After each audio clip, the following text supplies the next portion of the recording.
চুরি করা ফুল দিয়ে পুজো দিলে সেই পুজোর ফল কি পাওয়া যায়? অনেকেরই ফুলের গাছ নেই বলে চুরি করে ফুল পুজো দেয়। সেটাকে অবশ্য চুরি বলা হয় না, আসলে দেখতে পেলে নানান রকম অকাথ্য কুকাথ্য ভাষায় গালাগালি করবে বলে খুব সকালবেলা, ভোরের বেলা কিংবা যে কোনো সময় চুরি করে ফুল নিয়ে এসে ভগবানকে অর্পণ করে।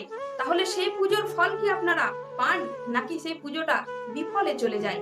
আসুন আজকের ভিডিওতে জেনে নিই। আসলে চুরি করে যদি ফুল দিয়ে পুজো দেন তাহলে সেই পুজোর ফল অবশ্যই পাওয়া যায়, কিন্তু মাথায় রাখবেন যার গাছে ফুল নিয়ে আসলেন সে যাতে প্রচুর পরিমাণে অকাথ্য কুখাথ্য ভাষায় গালাগালি না করে, কারণ অকাথ্য কুখাথ্য ভাষায় যদি গালাগালি করে তাহলে সেই ফুল কখনোই ভগবান গ্রহণ করেন না। এই কারণে গ্রহণ করেন না কারণ সমস্ত সৃষ্টিটাই ভগবান করেছে, আর তার এই জিনিস নিয়ে তাকেই পুজো করছে, তাই মানুষের আর সহ্য হচ্ছে না।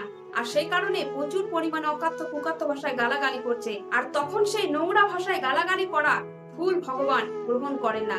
কিন্তু যার কাছে আপনি ফুল চুরি করলেন সে যদি কোনো কিছুই না বলে তাহলে সেই ফুলটি দিয়ে পুজো করলে অবশ্যই আপনি পুজোর ফল পাবেন। এই কারণে যারা খুবই বাজে মানুষ তাদের বাড়ি থেকে ফুল চুরি করে এনে পুজো দেবেন না, এতে করে আপনি কোনো ফল পাবেন না। আর যে ফুল চুরি করে আনলে অকাথ্য কুকাথ্য ভাষায় গালাগালি করে, নোংরা ভাষায় গালাগালি করে, তার তো ওপরে গিয়ে বিচার আছে, কারণ যার নিয়ে সবকিছু তার চরণে ফুল দেবে বলে সে আর সেটা সহ্য করছে না। আসলে সে মনে করছে সবটাই আমার। আসলে মাথায় রাখবেন, মারা গেলে আপনি চলে গেলেন, সেই জায়গাটা পড়ে থেকে গেল। আর জায়গা কখনোই পরিবর্তন হয় না, পরিবর্তন হয় নাম। আজ আপনার জায়গা আছে, কাল আপনার ছেলের হবে, কাল আপনার নাতির হবে, কিন্তু আপনার সেই জায়গাটা নয়। আর যার জায়গা, যার গাছ, যার সমস্ত সৃষ্টি তার চরণে ফুল দেবে বলে নিয়ে গেল ফুল, আর আপনি প্রচুর পরিমাণে গালাগালি করলেন, এটা উচিত না। আর যারা ফুল চুরি করে তারাও কখনোই সমস্ত গাছ মুছে ফুল চুরি করে এনে পুজো দেবেন না, কারণ যে গাছটা লাগায় সেও কিন্তু প্রচুর আশা করে লাগায় যে আমি দুটো ফুল ভগবানের চরণে দেব।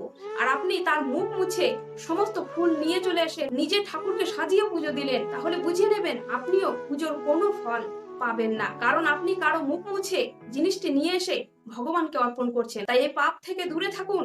ভগবান এমনি জলেও সন্তুষ্ট হয়, একটা তুলসী পাতাতেও সন্তুষ্ট হয়, একটা বেলপত্র তো সন্তুষ্ট হয়। তাই মন শুদ্ধ রাখুন আর পুজো করুন।